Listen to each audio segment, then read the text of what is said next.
एक बार दोबारा से इस कंसेप्ट को समझते हैं कि यहाँ पर एक मूर्ति है, जो बाहुबली मूवी का एग्ज़ाम्पल था, कि मूवी में ये मूर्ति एक तरफ गिर रही थी और यहाँ पर फिर बाहुबली आया, उसने ज़ोर लगाया और ना सिर्फ़ मूर्ति को सीधा खड़ा कर दिया, बल्कि इतना ज़ोर लगाया कि इसको दूसरे एंड पे फेंक दिया।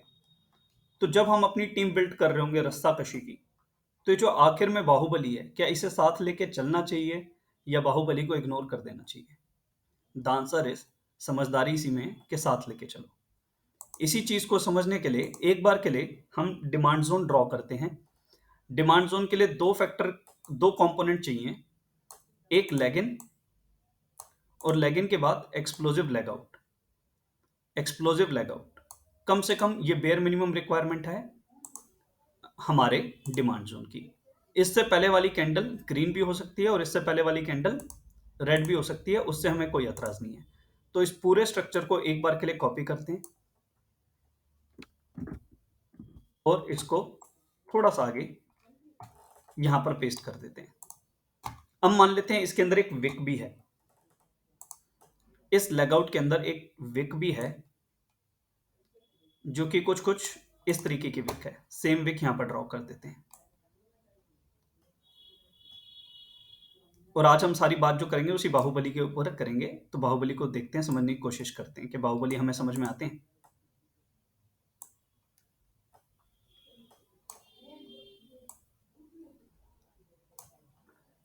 ये यहाँ तक की इसकी विक है। अब 2 ऑप्शन हो सकती हैं। पहली ऑप्शन कि इससे पहले एक ग्रीन कैंडल रही हो और ये जो पूरा जो बना है एरिया, ये एक कंटीन्यूअस डिमांड ज़ोन है। कंटीन्यूअस मतलब रैली बेस, रैली का डिमांड ज़ोन है। और दूसरी इसमें ऑप्शन ये हो सकती है कि ये कंटीन्यूअस ना होके ये रिवर्सल डिमांड ज़ोन है। तो पहले हम कंटीन्यूअस को मार्क कर लेते हैं एक बार। ये कंटीन्यूअस है, रिवर्सल होगा तो जो पहली कैंडल होगी उसका कलर रेड होगा और वो कैंडल ऊपर से नीचे की तरफ आएगी। ऊपर से नीचे की तरफ कैंडल आएगी।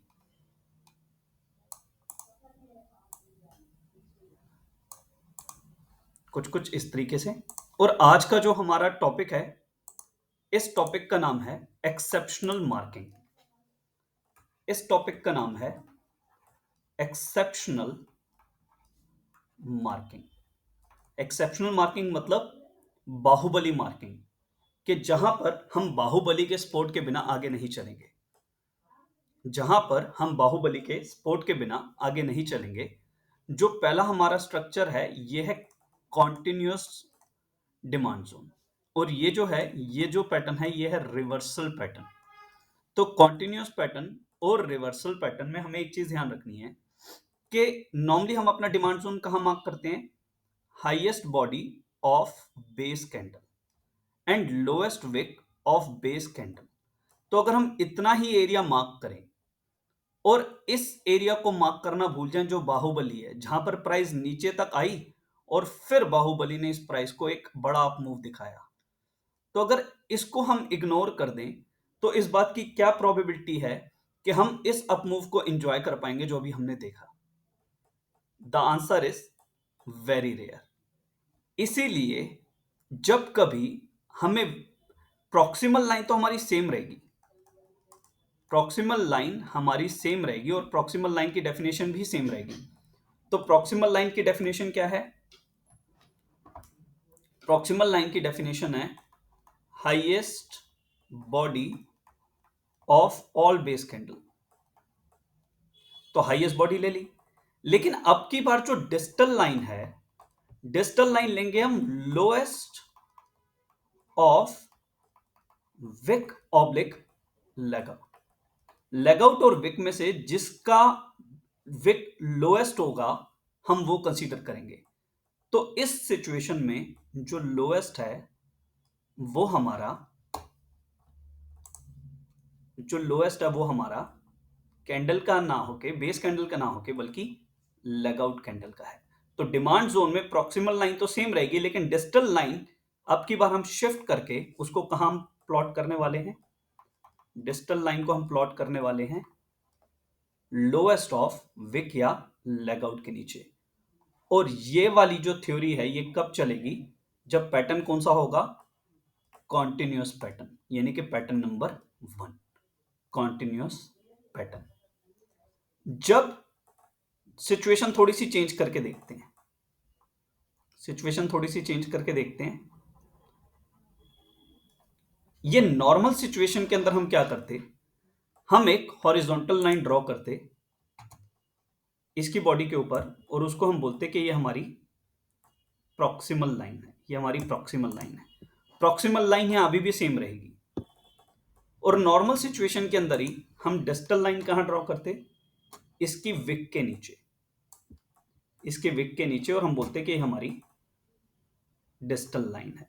तो प्रॉक्सिमल और डिस्टल लाइन ड्रॉ हो गई, इसी के बीच में हमारा डिमांड जोन होता। पर मान लेते हैं ये जो रेड कैंडल है, इस रेड कैंडल का विक थोड़ा ज्यादा नीचे तक आया, यहां तक आया। तो अल्टीमेटली अगर प्राइस एक्शन को समझा जाए तो प्राइस नीचे गिरा और गिरते गिरते इस पॉइंट तक पहुंचा, बाहुबली के पॉइंट तक, जहां से पॉइंट प्राइस में एक रिवर्सल आना शुरू हुआ। नेक्स्ट डे बायर सेलर के बीच में फाइट कंटिन्यू रही, और तीसरे दिन प्राइस फिर थोड़ा सा नीचे आया, लेकिन अल्टीमेटली रिजल्ट ये रहा कि प्राइस ऊपर गया। तो इस एरिया में बाहुबली लेग आउट के नीचे नहीं है, बल्कि लेग इन के नीचे है।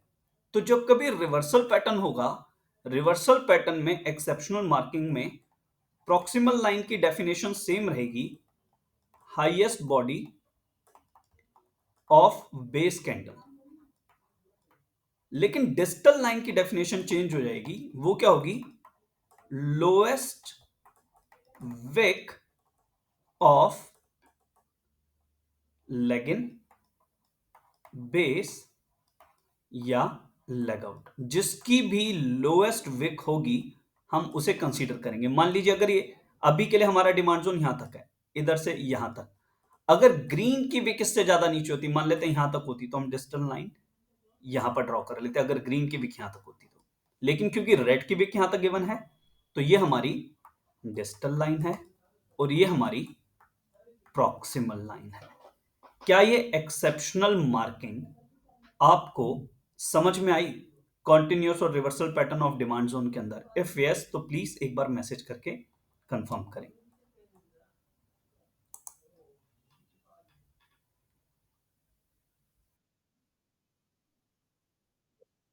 Thank you.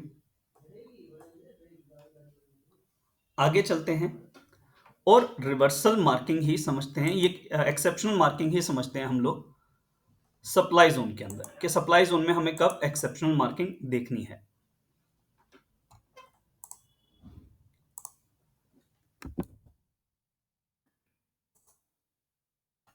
सप्लाई जोन में भी सेम चीज होगी। सप्लाई जोन में पहली कैंडल क्या होगी, बेस कैंडल। जो मिनिमम रिक्वायरमेंट है कि मिनिमम एक बेस कैंडल आपके पास होनी चाहिए, वो किसी भी कलर की हो सकती है, red colour, green colour, blue colour, आपके चार्ट के अकॉर्डिंग, उससे कोई फर्क नहीं पड़ेगा। लेकिन उसके बाद आपके पास क्या होना चाहिए, उसके बाद आपके पास एक स्ट्रॉन्ग लेग आउट होना जरूरी है, एक स्ट्रॉन्ग लेग आउट होना जरूरी है। और ये पैटर्न दोनों ही तरीके का हो सकता है, कॉन्टिन्यूस पैटर्न भी हो सकता है और रिवर्सल पैटर्न भी हो सकता है। तो एक बार के लिए हम इसको मार्क कर लेते हैं, कलर कर देते हैं।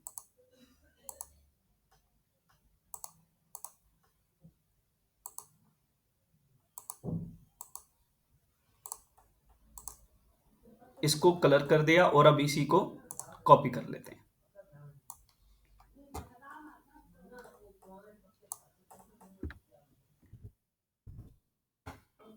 और दोनों एरियाज को मार्क करके देखते हैं।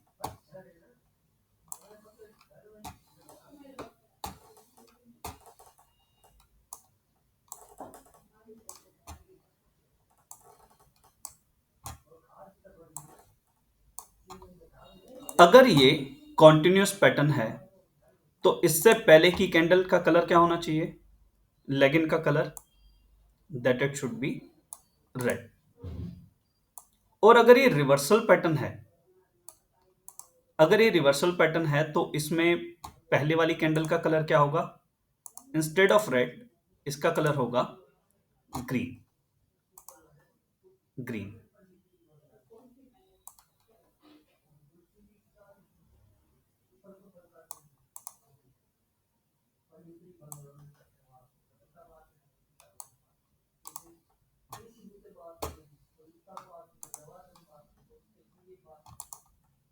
ये जो पहला है इसको हम बोलेंगे कॉन्टिन्यूस पैटर्न, कॉन्टिन्यूस पैटर्न।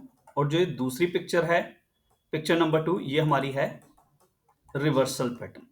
अब बात करते हैं दोबारा से सप्लाई जोन के अंदर हम कैसे मार्क करते हैं प्रॉक्सिमल लाइन। प्रॉक्सिमल लाइन की डेफिनेशन सेम रहेगी, lowest body of all base candle. इसमें भी सेम रहेगी, lowest body of all base candle. तो प्रॉक्सिमल लाइन में तो कोई चेंज नहीं है, प्रॉक्सिमल लाइन हमारी सेम है। Proximal line is lowest body of base candle. दोनों ही सिचुएशन में सेम है, चाहे वो कॉन्टिन्यूस पैटर्न हो चाहे वो रिवर्सल पैटर्न हो। लेकिन जो कॉन्टिन्यूस पैटर्न है उसमें अगर हम देखें तो प्राइस नीचे आ रही थी, और प्राइस नीचे आते आते प्राइस के साथ क्या हुआ, प्राइस के साथ एक छोटा सा खेल हुआ। और वो खेल क्या हुआ कि प्राइस नीचे आ रही थी, यहां पर फाइट चली, फाइट के बाद प्राइस एक बार इस एरिया तक ऊपर गई, और यहां से फिर सेलर्स ने जोर लगाया तो प्राइस जाके नीचे आया। तो अल्टीमेटली डिजिटल लाइन इंस्टेड यहां प्लॉट करने के, यानी कि हाईएस्ट विक पे प्लॉट करने के, हम देखेंगे अगर कॉन्टिन्यूस पैटर्न है तो इसमें डिजिटल लाइन का कंसेप्ट क्या होगा। डिजिटल लाइन का कंसेप्ट होगा highest of, highest wick of base oblique leg out. दोनों में से जिसकी भी विक ऊपर होगी हम उसको डिजिटल लाइन कंसीडर करेंगे। तो ये हमारी डिजिटल लाइन है। इंस्टेड बेस को हम कंसीडर करने के हम लेग आउट को कंसीडर कर रहे हैं, लेकिन अगर बेस की ही विक यहां तक होती तो हम बेस की विक को कंसीडर करते, पर बेस की विक यहां है तो अभी के लिए हम लेग आउट कैंडल की विक को कंसीडर कर रहे हैं। ये लेग इन हो गई, ये बेस, और ये लेग आउट। इसमें भी देखते हैं, ये लेग इन है, ये बेस है, ये लेग आउट है। जब रिवर्सल पैटर्न होगा तो हमें तीनों कंसीडर करने हैं। हमें देखना है क्या बेस कैंडल की विक हाईएस्ट है, लेग आउट की हाईएस्ट है, या लेग इन की हाईएस्ट है। यहां पर लेग इन की हाईएस्ट लग रही है, तो तीनों में से जिसकी भी हाईएस्ट होगी, इसका मतलब असली जो बाहुबली बैठा है वो इस पॉइंट पे बैठा है जिसने पूरे पॉइंट को रिवर्सल कर दिया। तो अगर हम यहीं तक का एसएल लेंगे, यहीं तक के अपने टारगेट को मार्क करेंगे और इस बाहुबली को इग्नोर कर देंगे, तो पक्का है कि प्राइस इस एरिया तक जाएगी और फिर यहां से रिवर्सल लेगी। और मोस्ट ऑफ द केसेस में आप देखना निफ्टी बैंक निफ्टी में ऐसा ही होता है कि प्राइस इस बाहुबली तक जाने के बाद रिएक्ट करती है। बहुत से स्टॉक्स में भी ऐसा ही होता है कि इस बाहुबली तक जाने के बाद ही प्राइस रिएक्ट करती है। तो और बहुत से लोग इससे पहले ही हट जाते हैं, इस बाहुबली का वेट ही नहीं करते। इसीलिए हमें ध्यान रखना है कि रिवर्सल पैटर्न के अंदर जो डिजिटल लाइन होगी उसकी डेफिनेशन है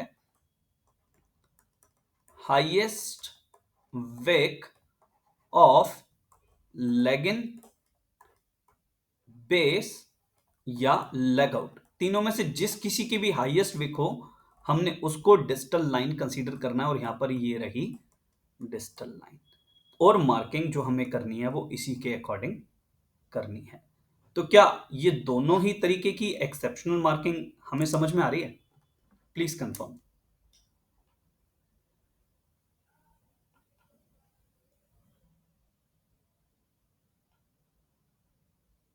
सुमित जी, जो आपको समझ में आई ये एक्सेप्शनल मार्किंग, चलिए आपने भी यस कर दिया, दोनों ही तरफ से यस है। अब हम थोड़ा सा आगे बढ़ते हैं और एक चीज और सीखते हैं आज नई। कल तक तो अभी हम प्रैक्टिस ही कर रहे थे उन सब चीजों की जो हमने सीखा था, आज कुछ नया सीखते हैं।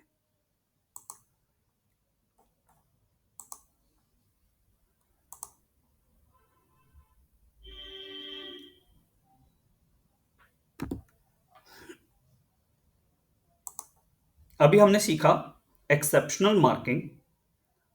अब एक्सेप्शनल मार्किंग के अलावा हम एक चीज और सीखेंगे, वो है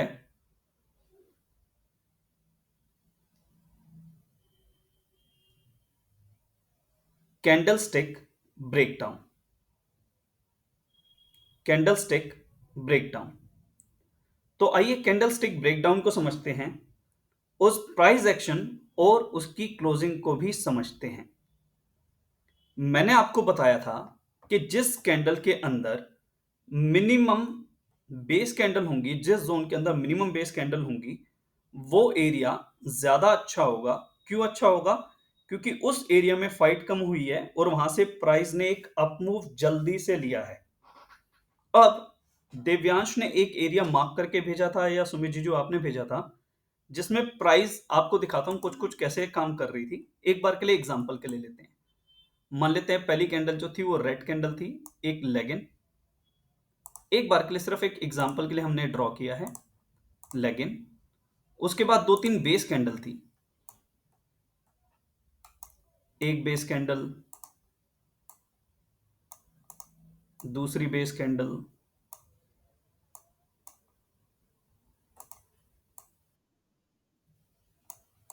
और ये तीसरी बेस कैंडल। और इन तीन बेस कैंडल्स के बाद एक लेग आउट थी रिवर्सल पैटर्न के अंदर, जो अगर हम समझेंगे तो हमें समझ में आ जाएगी। आज की क्लास बहुत इंपॉर्टेंट है, इसको बहुत ही ध्यान से समझना। और जो अभी हमारा टॉपिक है ये है प्राइस ओरिजिन, कि प्राइस को हम कहां से पकड़ते हुए चल रहे हैं। तो प्राइस ओरिजिन को जब हम समझेंगे, उसके बाद एक लेग आउट आई जो प्राइस को ऊपर तक ले गई।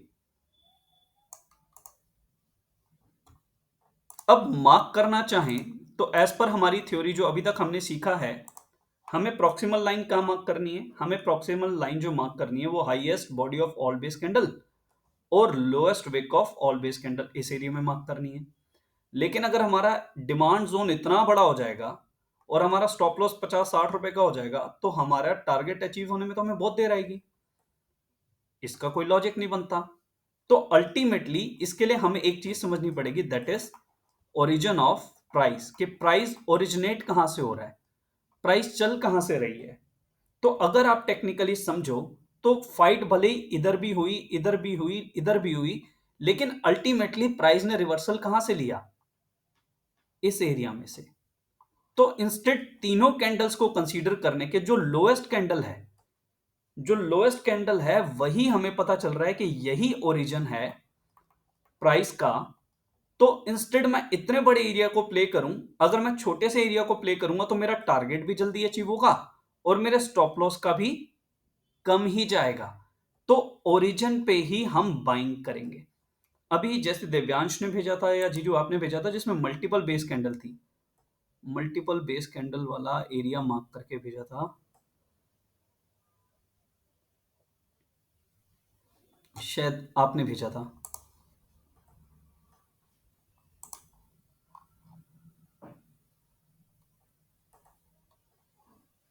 क्या आपने यहां से डिलीट कर दिया वो? अच्छा, आपने भेजा था। तो उसमें बहुत सारे बेस कैंडल थे दिव्यांश, ये रहा, ये रहा। तो ये रहा अबाउट इंडिया में एक बेस कैंडल दिव्यांश का मानना था ये रेड वाली है, एक ये ग्रीन वाली है। तो आज की थ्योरी, कल तक की थ्योरी के हिसाब से दिव्यांश की मार्किंग बिल्कुल परफेक्ट है, कोई दिक्कत नहीं है। लेकिन आज की थ्योरी हमें ये सिखाती है कि ओरिजिन तो प्राइस का इस ग्रीन कैंडल से ही हुआ है ना, और अल्टीमेटली मूव तो यहीं से आया है।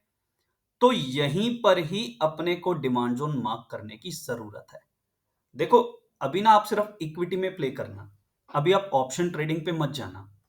अगर मुझे कैश में बाइंग करनी है तो मैं इधर ही एंट्री लूंगा, लेकिन अगर मुझे डेरिवेटिव्स में कभी जाना पड़ गया तो मैं बिल्कुल इस बॉटम पे आके बाइंग करूंगा, कि मेरा एसएल भी छोटा हो, और अगर टारगेट आना है तो बाहुबली तो यहीं पे बैठा है ना, प्राइस को तो रिवर्सल वो यहीं से देगा।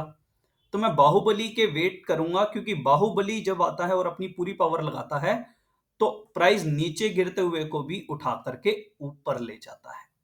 इसीलिए अगर डेरिवेटिव्स में कभी बाइंग करूंगा तो इस एरिया में करूंगा, और कैश के लिए मेरी एंट्री यही वाले प्रॉक्सिमल लाइन के, यानी कि हाई लोएस्ट बॉडी पे ही मेरी, हाईएस्ट बॉडी पे ही मेरी रहेगी। लेकिन कौन सी बेस कैंडल के? जो लोएस्ट बेस कैंडल है। सब जगह प्राइस को ले लेके घूमना सही नहीं है, इसलिए प्राइस को वहीं से पिक करो जहां पर उसका ओरिजिन है। इसलिए ओरिजिन पे प्राइस को पिक करना बेहतर रहता है। सप्लाई जोन में भी सेम हो सकता है, या इसकी मैं अगर एक दो पिक्चर्स और ड्रॉ करने की कोशिश करूं तो कैसे हो सकती हैं? कुछ कुछ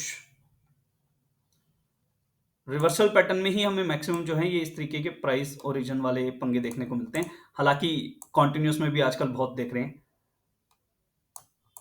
ये एक रेड कैंडल है, रेड कैंडल के बाद बेस कैंडल बनी, सपोज बेस कैंडल बनी, एक ये बेस कैंडल है जिसकी विक बहुत ऊपर तक जा रही है,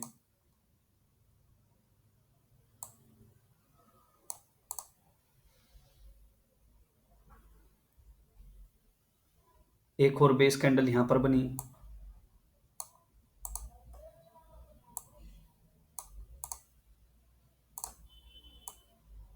जिसकी विक बहुत छोटी है, और एक और बेस कैंडल यहां पर भी बन गई।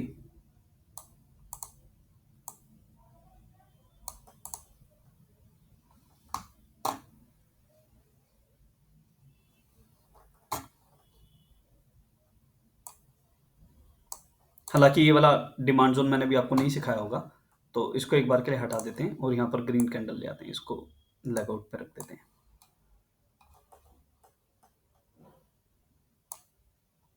ये वाला थोड़ा सा आउट ऑफ स्टडी हो जाएगा, तो इसको हटा देते हैं एक बार के लिए। आज तक की स्टडी में हमने ये चीज़ नहीं पढ़ी है। हाँ, इसको भी हम आगे वाली टाइम पे पढ़ेंगे। Ctrl+C, Ctrl+V।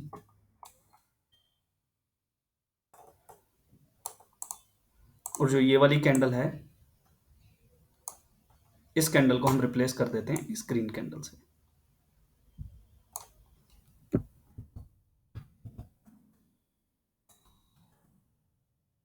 तो अभी प्राइस में क्या हो रहा है, अगर अभी हम प्राइस को समझें कि प्राइस ऊपर जा रहा है, ऊपर जाता चला गया। नॉर्मल कंडीशन में हम यहां पर अपना एंट्री रखते हैं और इसके नीचे स्टॉप लॉस रखते हैं। पर अगर टेक्निकली समझा जाए तो प्राइस जब यहां से ऊपर जा रही है, यहां पर 3 दिन प्राइस में फाइट चली, उसके बाद प्राइस नीचे भी आई, अल्टीमेटली तो इस एरिया के अंदर ही हुआ ना जो कुछ हुआ। तो जहां से सारा प्राइस का अप मूव या डाउन मूव शुरू हो रहा है, उसी एरिया को हम बोलेंगे ओरिजिन। उसी एरिया को हम बोलेंगे ओरिजिन। और ओरिजिन पे एंट्री लेना हमेशा फायदेमंद रहता है, क्योंकि आपको स्टॉप लॉस छोटा मिलता है और टारगेट जल्दी अचीव होते हैं। तो क्या प्राइस ओरिजिन आज की डेट में हमें समझ में आ रहा है? If yes, then please type yes. क्योंकि आज हमने 2-3 कंसेप्ट समझने हैं। पहला कंसेप्ट जो हमने समझा था, yes, Divyansh ji, Hiren ji, yes, thank you so much, thanks for confirmation. आगे चलते हैं। अभी तक जो हमने कंसेप्ट समझा, पहला था एक्सेप्शनल मार्किंग, दूसरा जो कंसेप्ट था कॉन्टिन्यूस और रिवर्सल पैटर्न के दोनों ही एक्सेप्शनल मार्किंग, और जो दूसरा था वो था ओरिजिन ऑफ प्राइस, के प्राइस कहां से ओरिजिनेट हो रही है। एक बार के लिए चार्ट पे चलते हैं और प्राइस ओरिजिन को समझने की कोशिश करते हैं। मेरे सामने नेस्ले इंडिया का चार्ट खुला हुआ है। अब यहां पर टेक्निकली समझा जाए तो ये लेग इन है, ये बेस है, ये दोनों लेग आउट है। हालांकि उतनी स्ट्रॉन्ग लेग आउट नहीं है, टेक्निकली ये भी बेस सी लग रही है, ये थोड़ी ठीक ठाक सी लेग आउट लग रही है, लेकिन इसमें भी कोई बहुत एक्सप्लोसिव नहीं है। तो और थोड़ा पीछे चलते हैं और एक बार के लिए सिर्फ स्टडी के लिए समझने की कोशिश करते हैं कि ये रहा एरिया, ये रहा एरिया, मिल गया, ये रहा वैसा एरिया। कि प्राइस ने क्या किया, प्राइस एक बारी के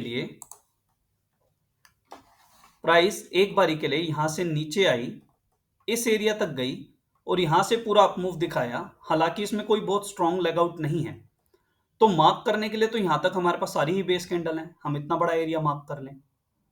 पर ये समझदारी नहीं है। समझदारी किस में है? समझदारी इस बात में है कि इंस्टेड आप इतना बड़ा एरिया मार्क करने के, आप छोटा एरिया मार्क करो। आप छोटा एरिया मार्क करो। छोटा एरिया कितना छोटा? जो ये आखिरी जो प्राइस का जो ओरिजिन है, जहां से लग रहा है कि हमें पूरा प्राइस का ये अप मूव आया है, जहां पर ये बायर और सेलर्स की फाइट हुई और उसके बाद जो ओरिजिन बना, तो यहां पर हम कहीं अपनी एंट्री रख सकते हैं और इसके नीचे हम अपना स्टॉप लॉस रख सकते हैं। हालांकि अगर बड़े टाइम फ्रेम के साथ या बड़े सप्लाई जोन के साथ प्राइस आ रही है, तो इस बेस करके ऊपर चढ़ते हुए प्राइस को अगर आप देखेंगे तो इसको हम बोलते हैं सेग्रीगेटेड बाइंग। बहुत मल्टीपल लेवल पे बाइंग हो रही है, तो इसको हम सेग्रीगेटेड लाइन बाइंग या डिस्ट्रीब्यूशन ऑफ बाइंग बोल सकते हैं। डिस्ट्रीब्यूशन ऑफ बाइंग का सबसे सही एग्जांपल हमारे सामने है, और डिस्ट्रीब्यूशन ऑफ बाइंग में पूरा ओरिजिन इस एरिया में है। एक ये रहा एरिया, और अगर मुझे इसके अलावा कोई दूसरा एरिया मार्क करना हो जहां पर एक स्ट्रॉन्ग लेग आउट भी दिख रही है, तो एक leg in base leg out वाला एरिया ये रहा, तो मैं इसमें भी मार्क कर सकता हूं। यहां पर ये मेरी प्रॉक्सिमल लाइन और नीचे वाली डिस्टल लाइन। तो अब अगर नीचे वाला एरिया देखूं तो यहां से लेके जो ऊपर तक का पूरा अपमूव गया है, उसका ओरिजिन ये है या ये नीचे वाला एरिया है? द आंसर इज ये छोटा रेड बेस कैंडल वाला एरिया इसका ओरिजिन है। तो प्राइस जब इस ओरिजिन वाले एरिया के डिमांड जोन पे आती है, उसको टच करती है। अगर मैंने अपनी एंट्री कुछ यहां इस तरीके से प्लॉट की होती कि एंट्री मेरी है 2450, हालांकि मैंने इसे 2425 में खरीदा था,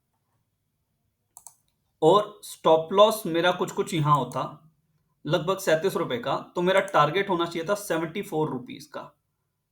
74 रुपीज,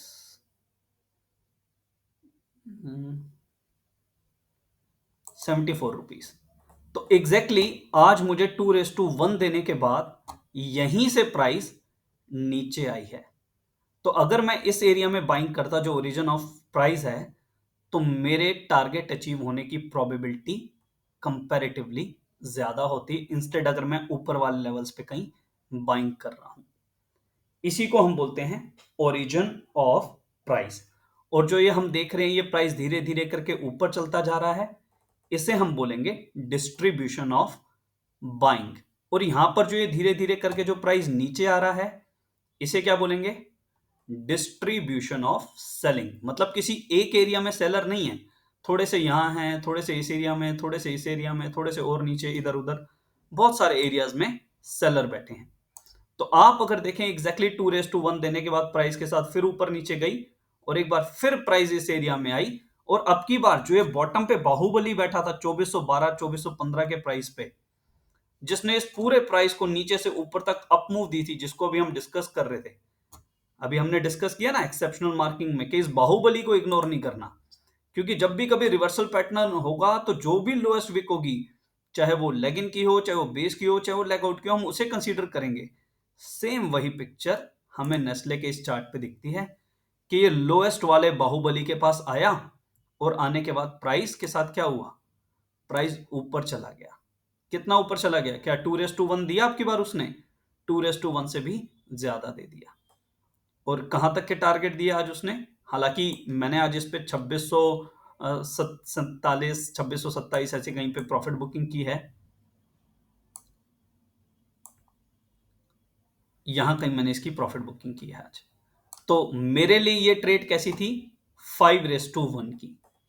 हालांकि मुझे टाइम लगा, इस एरिया में मैंने बाइंग की बिल्कुल बाहुबली के पास। जब भी कभी आप बाहुबली के पास बाइंग करोगे, आपको एक बड़ा टारगेट मिलने की प्रोबेबिलिटी इंक्रीज हो जाएगी। आज यहां पर वीकली का सप्लाई जोन था, वीकली के सप्लाई जोन से प्राइस टकराई, वापस नीचे आई। ये डेली के सो कॉल्ड डिमांड जोन ने इस प्राइस को एक बार के लिए रोका, और कैंडल को यहीं पर एक बेस कैंडल बना के क्लोज करवा दिया। तो क्या हमें ये डिस्ट्रीब्यूशन ऑफ बाइंग यहां पर भी दिख रही है? बहुत सारी distribution of buying buying buying buying, पर इसका ओरिजिन कहां है? ये रहा इसका ओरिजिन। दोबारा से प्राइस जब कभी मुझे 2450 के आसपास मिलेगी, मैं यहीं पर बाय करूंगा। डेन को डिस्कस करते हैं, डेन और निफ्टी मीडिया, जो हम 2 4 5 दिनों से अपनी नजर बनाए बैठे हैं। निफ्टी मीडिया में weekly coinciding, monthly coinciding, quarterly coinciding, half yearly के डिमांड जोन पे प्राइस आया। जैसे ही मेरी प्रॉक्सिमल लाइन को टच किया प्राइस, एग्जैक्टली वहीं से रिफ्लेक्ट कर गया। ये 1772 रुपए पे मेरा मार्क पहले से किया हुआ है, आप पुरानी क्लासेस में जाके इसको चेक कर सकते हैं कि एग्जैक्टली बता दिया कि प्राइस यहीं से मुड़ जाएगी, और प्राइस यहीं आके इसी एरिया से रिफ्लेक्ट हो गई और मुड़ गई। अब कितना मुड़ती है, कितना सस्टेन करती है, ये आने वाली क्लासेस में पता चलेगा, आने वाले दिनों में पता चलेगा। ये डेन, डेन में जहां मार्किंग मैंने की हुई थी कि 46.50 पे मस्ट बाय, 46.50 पे मस्ट बाय, मैंने खुद भी उसको मेंशन कर रखा है। 46.50 पे मस्ट बाय। आज आप देखें तो उसी प्रॉक्सिमल लाइन को टच करके 46.50 वाले एरिया को प्राइस हल्का सा रिएक्ट कर गई। इसको बोलते हैं हम सेक्टर स्पोर्ट। हम अपनी क्लास 16th के अंदर सेक्टर स्पोर्ट सीखेंगे कि जब भी कभी सेक्टर के साथ कोई स्टॉक डिमांड जोन में आता है तो बुरे से बुरा डिमांड जोन भी चल जाता है, और अगर सेक्टर सपोर्ट में ना हो तो अच्छे से अच्छा डिमांड जोन भी आपका बीट हो सकता है। देखिए 3 दिन पहले 4 दिन पहले हमने डिस्कस किया था कि 46.5 पे आएगा तो मैं इसको बाय करूंगा। आज मैंने 46.60 पे इसकी बाइंग लगाई थी, 10-20 पैसे ऊपर हम लगाते ही हैं। तो 46.60 46.25 का इसने लो मारा और क्लोज हुआ 46.85 पे। तो 46.60 पर इसने मुझे मेरे यूनिट्स दे दिए। अब यहां से मेरा टारगेट क्या होगा? एटलीस्ट 2:1। पर आने वाली क्लासेस में हो सकता है टारगेट को हम और बड़ा करें, हम 2:1 की जगह 3:1, 5:1, 10:1 भी करें। फॉर द टाइम बीइंग, जब तक हम ट्रेडिंग सीख रहे हैं तब तक की जर्नी के लिए सिर्फ और सिर्फ 2:1। अब अगर यहां पर मैं देखूं, ये बहुत सारा एरिया है जहां पे ये प्राइस चलती जा रही है, चलती जा रही है, चलती जा रही है और यहां तक गई है। इन दोनों के बीच में कुछ कुछ तो होगा ना, कि प्राइस नीचे आ रही थी और अल्टीमेटली यहीं से प्राइस को रिफ्लेक्ट कर दिया। तो जो इन दोनों के बीच का जो एरिया है जो नजर नहीं आ रहा, इसको हम बोलते हैं बिना बेस वाला डिमांड जोन। अगर मान लेते हैं ये लेग आउट एक्सप्लोसिव होती और यहां तक होती, तो जो इन दोनों के बीच का जो एरिया होता, उस एरिया को हम बोलते बिना बेस वाला डिमांड जोन। जैसे कि यहां पर ये पिक्चर दिखती है कि प्राइस ऊपर जा रही थी और यहीं से प्राइस रिफ्लेक्ट होकर नीचे आ गई। तो इन दोनों के विक के बीच में भी कहीं ना कहीं सेलिंग प्रेशर है। इट मींस यहां पर भी कहीं ना कहीं एक सप्लाई जोन है। तो वो कहां है सप्लाई जोन? ढूंढते हैं। Leg in base, leg out, leg out, और प्राइस थोड़ा सा और नीचे तक आई। तो अगर मैं इसी एरिया को भी मार्क कर लूं, क्योंकि प्राइस ऊपर बड़े टाइम फ्रेम से आ रही थी, तो इसी की विक और डिस्टल कहां लेनी है? अगर मैं डिस्टल यही लेता तो मेरा स्टॉप लॉस हो जाता, पर डिस्टल क्योंकि मुझे पता है कि इन तीनों में से देखना है किसकी हाईएस्ट है विक, वहां पर लेना है, तो मेरा स्टॉप लॉस हिट होने के लिए एक बार बच जाएगा और प्राइस वापस नीचे आके मुझे मेरे टारगेट्स दे के जाएगी। ये सब चीजें हमें डिस्ट्रीब्यूशन ऑफ बाइंग और डिस्ट्रीब्यूशन ऑफ सेलिंग के अंदर समझने की जरूरत है कि हमें ओरिजिन पकड़ना है। ओरिजिन पे अगर मल्टीपल बेस कैंडल हैं, जैसे कि यहां पर हैं 1, 2, 3, 4, 4 बेस कैंडल हैं, तो समझदारों वाली बात यह है कि जो ओरिजिन है बस उसी को पकड़ के चलो। अगर सिर्फ हम यहां से लेके यहां तक बस इतनी ही पिक्चर देख रहे हैं और आगे पीछे की पिक्चर नहीं है, तो ये मेरी प्रॉक्सिमल लाइन होगी। और डिस्टल लाइन कहां होगी? डिस्टल लाइन होगी यहां। ये प्रॉक्सिमल, ये डिस्टल। क्योंकि भले ही यहां पर 4 बेस कैंडल हैं, लेकिन प्राइस का ओरिजिन जहां से प्राइस नीचे आना शुरू हुई है वो तो यही एरिया है ना। अगर इसके आगे और पीछे की पिक्चर पूरी हटा दूं और सिर्फ इस सप्लाई जोन को देखूं, तो ये वाला जो एरिया है, ये मेरे लिए वो एरिया है जिसे मैं बोलूंगा कि ये ओरिजिन ऑफ प्राइस है। प्राइस यहीं से रिफ्लेक्ट होके वापस आई है। तो जब भी कभी दोबारा से इस एरिया में प्राइस टकराएगी, प्रोबेबिलिटी है कि वो नीचे आएगी। ऐसा कब होगा, कब हमें बायर बनना है, कब सेलर बनना है, आने वाली क्लासेस में हम सीखने वाले हैं।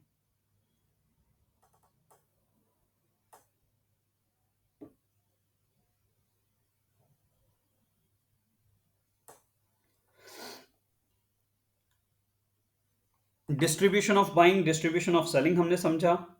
अब एक और फॉर्मेट हम समझते हैं जिसे हम बोलेंगे formation of another exciting candle.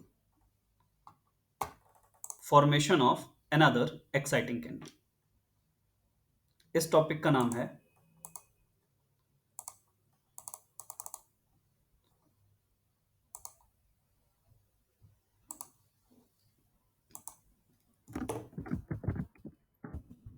Formation of another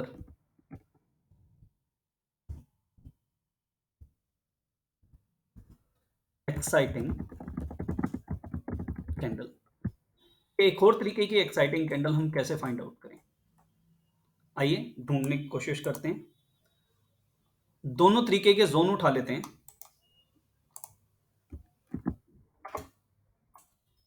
ये हमारी लेगिन हो गई। लेगिन के बाद एक बेस कैंडल बनी।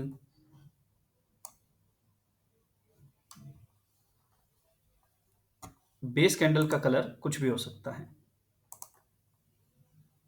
ग्रीन हो सकता है, रेड हो सकता है, आपके सॉफ्टवेयर के अकॉर्डिंग ब्लू हो सकता है। हम बेस कैंडल के कलर पे नहीं जा रहे, हम बात कर रहे हैं लेगआउट की। अब अगर इसके बाद एक और बेस कैंडल बनी, लेकिन वो बेस कैंडल कैसे बनी, वो बेस कैंडल गैप अप के साथ बनी। And gap up should be significant, gap up दिखना चाहिए कि गैप अप है, यहां बन गई। और इसके बाद भी प्राइस में आगे की रैली जारी है। और यहां पर एक और एक्साइटिंग ग्रीन कैंडल बन गई। मेरे पास स्पेस थोड़ा सा कम है, पर मान लेते हैं कि एक और एक्साइटिंग ग्रीन कैंडल यहां पर बन गई।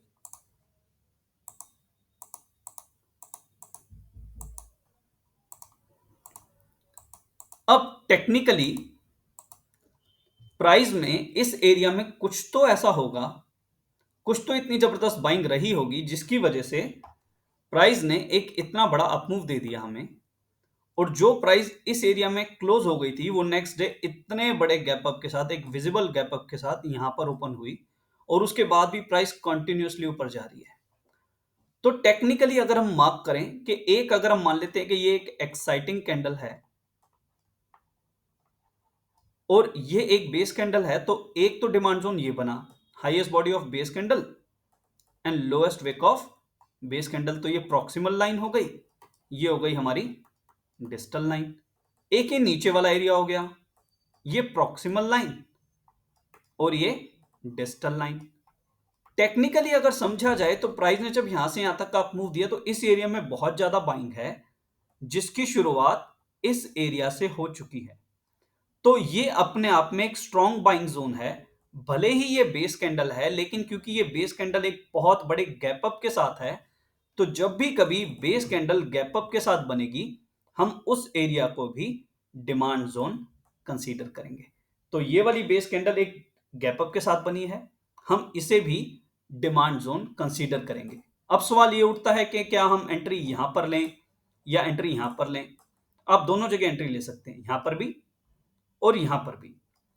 आगे एक क्लास आएगी हमारी level on top of the level, उसमें हम सीखेंगे कि कैसे हम इन दोनों लेवल्स को मर्ज करके खेलते हैं।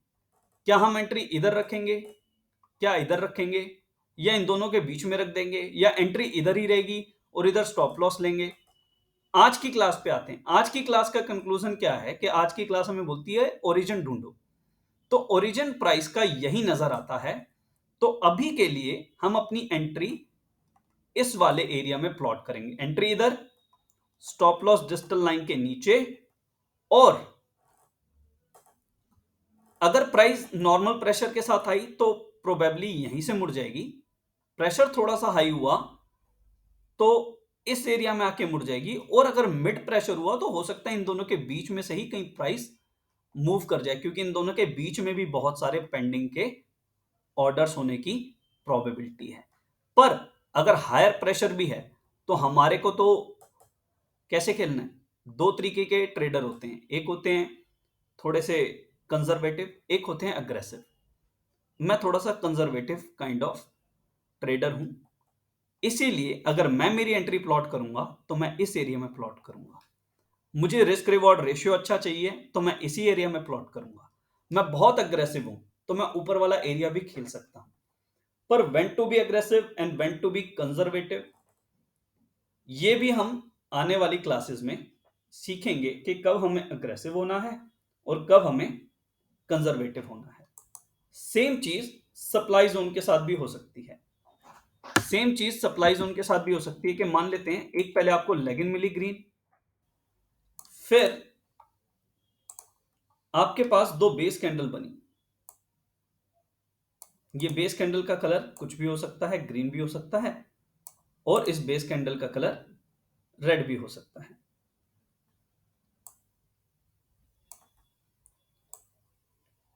और सप्लाई जोन की पहचान क्या है? सप्लाई जोन की पहचान है कि बेस कैंडल के बाद एक एटलीस्ट एक एक्सप्लोजिव लेग आउट होनी चाहिए, बेयर मिनिमम।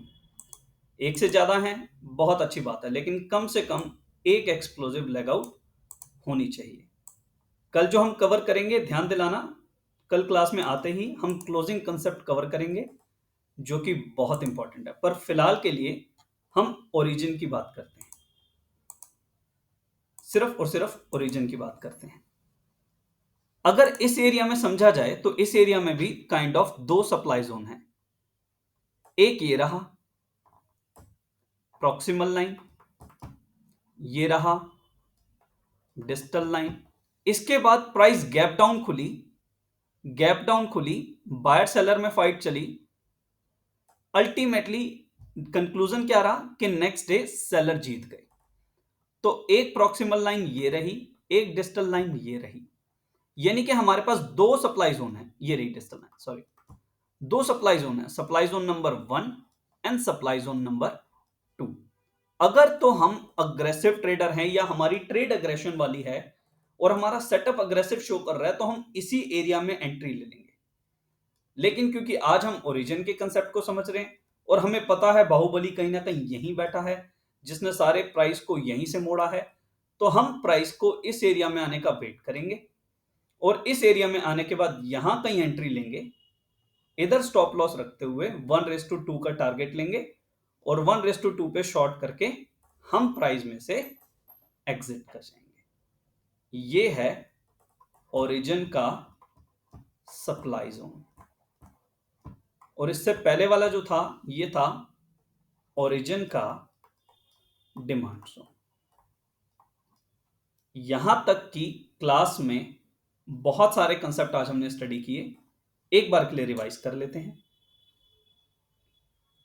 सारे के सारे कंसेप्ट्स को। हमने कंसेप्ट क्या समझा? एक्सेप्शनल मार्किंग कॉन्टिन्यूअस पैटर्न में कैसे होगी? प्रॉक्सिमल लाइन तो सेम रहेगी, highest body of base candle, लेकिन डिजिटल लाइन के साथ चेंज होगा बेस या लेग आउट, जिसमें से भी विक जिसकी लोएस्ट होगी उसको हम डिजिटल लाइन कंसीडर करेंगे। इसका एग्जांपल हमने क्या लिया? हमने लिया वो बाहुबली की मूर्ति का एग्जांपल, जो एक तरफ गिर रही थी और फिर बाहुबली आया और उसने जान लगाई और उसको ना सिर्फ सीधा खड़ा किया बल्कि दूसरी तरफ गिरा दिया। तो ये वो बाहुबली है कि प्राइस एक बार के लिए नीचे जा रही थी, लेकिन अल्टीमेटली फाइट जो शुरू हुई वो इस एरिया से जब शुरू हुई तो इसने प्राइस को पलट दिया और प्राइस को ऊपर ले गया। तो इस एरिया को, इस बाहुबली को इग्नोर नहीं करना, इसको अपनी टीम में रख के चलना ताकि आपके जीतने की प्रोबेबिलिटी बनी रहे। और इसकी जीतने की प्रोबेबिलिटी को अपने साथ लेके चलने के लिए जो हमारी डिजिटल लाइन होगी, अब की बार हम उसे लोएस्ट ऑफ विक या लोएस्ट ऑफ बेस कैंडल या लेग आउट, दोनों में से बेस या लेग आउट जिसकी भी विक लोएस्ट होगी हम उसको कंसीडर करेंगे। इस सिचुएशन में लोएस्ट जो है वो लेग आउट की है। अगर मान लेते हैं बेस की विक यहां तक होती तो हम इसको कंसीडर करते, लेकिन क्योंकि यहां पर लेग आउट की विक नीचे है तो हमने इसे कंसीडर किया। रिवर्सल पैटर्न, रिवर्सल पैटर्न में प्राइस नीचे गिर रहा है। अब प्राइस इस एरिया तक नीचे गिरा और यहां से फाइट एक्चुअल में शुरू हुई। नॉर्मल थ्योरी के अकॉर्डिंग हम यहां पर प्रॉक्सिमल रखते, यहां डिस्टल रखते, लेकिन आज की डेट में हम लेग इन, बेस और लेग आउट तीनों को देखेंगे रिवर्सल पैटर्न में कि किसका विक लोएस्ट था, क्योंकि असली फाइट वहीं से शुरू हुई होगी। तो तीनों में से जिसका भी विक लोएस्ट है हम उसे डिजिटल लाइन कंसीडर करेंगे। कौन सी सिचुएशन में? एक्सेप्शनल मार्किंग की सिचुएशन में। सेम पैटर्न हमने समझे सप्लाई जोन के ऊपर कि अगर कॉन्टिन्यूअस पैटर्न है तो बेस और लेगआउट में से जिसकी विक हाईएस्ट होगी हम वहां डिजिटल लाइन प्लॉट करेंगे, और रिवर्सल पैटर्न के अंदर लेग इन, बेस और लेगआउट में से जिसकी विक हाईएस्ट होगी हम वहां पर अपनी एंट्री को, वहां पर हम अपना डिजिटल लाइन को प्लॉट करने वाले हैं। क्यों? क्योंकि हमें बाहुबली का साथ चाहिए, हमें उस टीममेट का साथ चाहिए जिसने पूरे प्राइस एक्शन को रिवर्स कर दिया। इसके बाद हमने समझा प्राइस ओरिजिन। कई बार आपको मल्टीपल बेस कैंडल दिखेंगी। मल्टीपल बेस कैंडल का मतलब है डिस्ट्रीब्यूशन ऑफ बाइंग। अगर ये ऊपर की तरफ बढ़ रही है तो डिस्ट्रीब्यूशन ऑफ बाइंग, और नीचे की तरफ बढ़ रही है तो डिस्ट्रीब्यूशन ऑफ सेलिंग। हमें तलाशना है ओरिजिन, जहां से एक्चुअल में प्राइस में अप मूव आया है। क्योंकि अगर आप इतने बड़े एरिया को ट्रेड करने जाओगे तो आपको टारगेट आने में भी बहुत टाइम लगेगा, और हो सकता है टारगेट आने से पहले ही स्टॉप लॉस हिट हो जाए। इसीलिए ओरिजिन को फाइंड आउट करो, ओरिजिन को ट्रेड करो, और ओरिजिन का ही डबल सिर्फ अपना टारगेट लो, जो कि बहुत इजीली अचीव हो जाएगा। तीन बेस हैं, पर हमें पता चल रहा है कि फाइट यहां तक गई है, और अल्टीमेटली इसी कैंडल ने पूरे प्राइस को रिवर्सल किया है। तो हम सिर्फ इसी कैंडल को ट्रेड करेंगे इंस्टेड तीनों कैंडल्स को ट्रेड करने के। सेम सप्लाई जोन के साथ है कि हमारे को तीन बेस कैंडल दिख रही हैं, ओरिजिन हमें साफ पता चल रहा है ये रहा। तो हम ट्रेड करेंगे तो सिर्फ ओरिजिन को, क्योंकि बाहुबली यहीं पर बैठा है। बाहुबली को साथ लेके चलना बेहद जरूरी है। और इसके बाद हमने सीखा formation of another exciting candle. जब भी कभी बेस कैंडल के बाद दूसरी बेस कैंडल बने गैप अप के साथ, तो उसे हम ग्रीन एक्साइटिंग कैंडल भी मान सकते हैं। क्या फर्क पड़ा कि ये कैंडल यहां शुरू और यहां बंद हो गई, ये कैंडल यहां से शुरू होके यहां पर भी तो बंद हो सकती थी, उससे क्या फर्क पड़ा? अल्टीमेटली तो प्राइस का अप मूव ही आया ना। तो कैंडल चाहे यहां पर ओपन हो, चाहे यहां ओपन हो, चाहे इधर ओपन हो, अल्टीमेटली तो हमारे को वो प्राइस का एक अप मूव ही दिखा रही है। तो इस बेस कैंडल को जो गैप अप के साथ खुली है, हम एक एक्साइटिंग कैंडल ही कंसीडर करेंगे। ये मानेंगे इसकी एंट्री यहीं पर थी, ये यहीं पर ओपन हुई है, और इधर जाके ये कैंडल क्लोज हो गई। सेम जब हमें एक बेस कैंडल के बाद दूसरी बेस कैंडल गैप डाउन के साथ मिले, ये इधर ओपन हुई और इधर क्लोज हो गई, क्या फर्क पड़ता कि ये इधर ओपन होती और इधर ही जाके क्लोज हो जाती? तो ये इस तरीके की रेड एक्साइटिंग कैंडल ना दिखती क्या?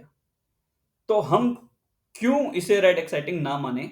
अल्टीमेटली तो प्राइस को ये नीचे ही लेके गई है ना। और इस पूरे चीज का जो अपमूव है वो ये ओरिजिन है। एक सप्लाई जोन आप ये भी मार्क कर सकते हो और एक ये भी मार्क कर सकते हो, लेकिन हमें लेना कौन सा है? हमें ओरिजिन वाले सप्लाई जोन को ही कंसीडर करना है। Now let's come to your homework. आपने एक्सेप्शनल मार्किंग के साथ अपनी मर्जी से, मैं स्टॉक बता दूंगा तो आप उसमें ढूंढ लेंगे, एक्सेप्शनल मार्किंग का एक डिमांड जोन और एक सप्लाई जोन मार्क करके भेजना है। और दूसरी चीज, आपने डिस्ट्रीब्यूशन ऑफ बाइंग और डिस्ट्रीब्यूशन ऑफ सेलिंग की एक एक पिक्चर वन ईच आपने मेरे साथ शेयर करनी है, एक्सेप्ट नेस्ले इंडिया। क्योंकि नेस्ले इंडिया मैंने भाई आपको दिखा दिया, तो नेस्ले इंडिया के अलावा कोई भी एक पिक्चर जहां पर distribution of buying and selling हो वो आपने शेयर करनी है।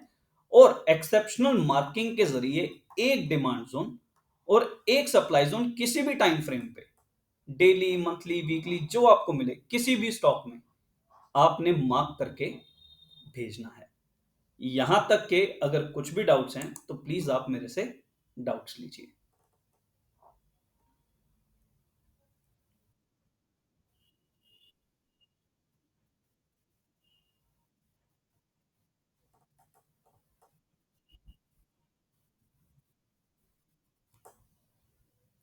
हिरेन जी, आप शायद क्लास में लेट आए थे, तो मैं आपसे एक बार रिक्वेस्ट करूंगा कि आप रिकॉर्डिंग भी जरूर देखिएगा। मैं आपको सप्लाई जोन का भी दिखा देता हूं सर। ये रहा सप्लाई जोन। सप्लाई जोन में भी डिजिटल लाइन जो हम प्लॉट करेंगे वो बेस और लेग आउट दोनों में से जिसकी हाईएस्ट होगी, यहां पर इसकी नहीं, इसकी हाईएस्ट है तो हम इसका लेंगे। तो जो यहां जो स्टॉप लॉस होगा वो इस डिजिटल लाइन के ऊपर होगा। ये कौन सा पैटर्न है? ये है कॉन्टिन्यूस पैटर्न। अगर रिवर्सल पैटर्न की बात करें तो लेग इन, बेस और लेग आउट में से जिस किसी की विक हाईएस्ट होगी, हम उसे मानेंगे कि वो हमारी डिजिटल लाइन है, और उसके ऊपर हम अपना स्टॉप लॉस प्लॉट करेंगे। क्या यही पूछना चाहते थे आप हिरेंची, या कुछ और सवाल था आपका?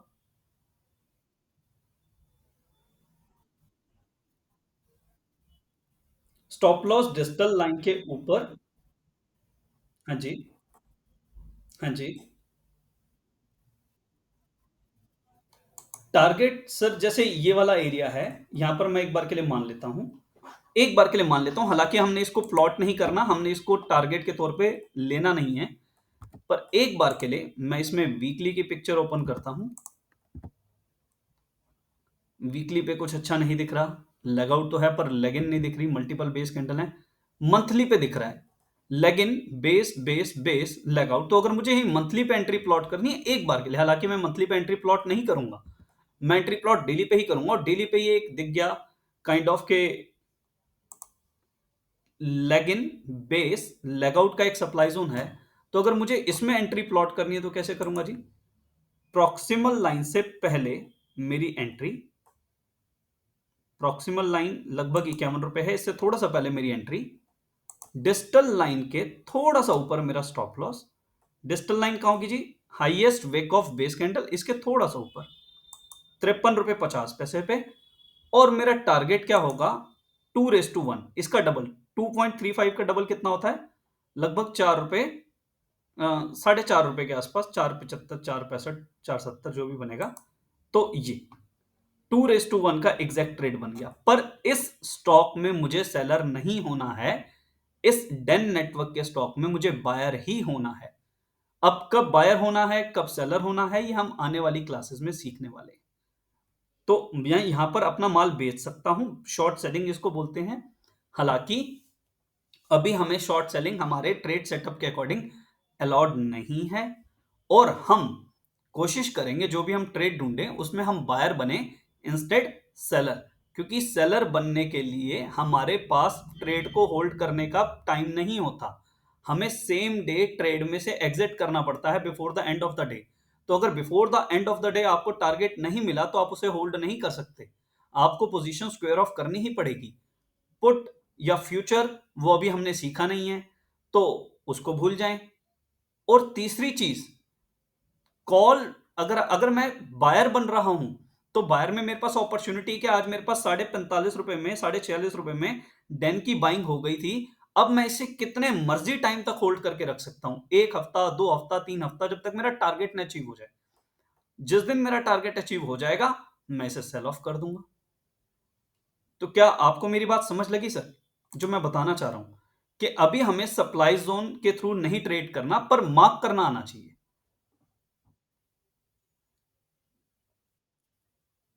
जी, हिरेन जी, इसके अलावा भी अगर कुछ डाउट हो ना, तो आप क्लास के बाद भी ले सकते हैं। पर उससे पहले मेरी आपसे रिक्वेस्ट रहेगी, प्लीज़ एक बार जो अभी तक हमारी 5-6 रिकॉर्डिंग्स हुई हैं ना, उन्हें सिलसिलेवार तरीके से ज़ीरो से आखिर तक ज़रूर देखिएगा। और वीकेंड हमारा फिर से आ रहा है। आज वेडनेसडे तो हो ही गया, 2 दिन और क्लास चलेगी।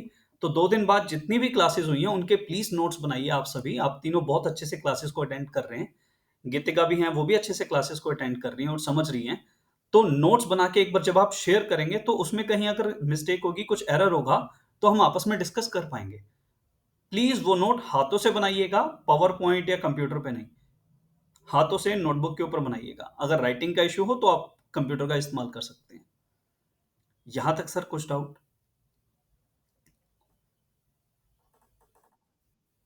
अच्छा, आज से जो क्लासेस हम शेयर करेंगे आपस में एक दूसरे के साथ, वो सिर्फ उसी क्लोज ग्रुप के अंदर शेयर करेंगे जितने लोगों ने हमारे साथ एनरोल किया है। तो हिरेन जी, सुमित जी, देव्यांश जी, आज की क्लासेस आपके साथ तो शेयर होंगी, लेकिन सभी के साथ शेयर नहीं होंगी। तो प्लीज, जिन्होंने एनरोल नहीं कराया वो करा लें, और आपने कराया है, थैंक यू सो मच। आपको मैं सारी क्लासेस शेयर कर देता हूँ। Thank you.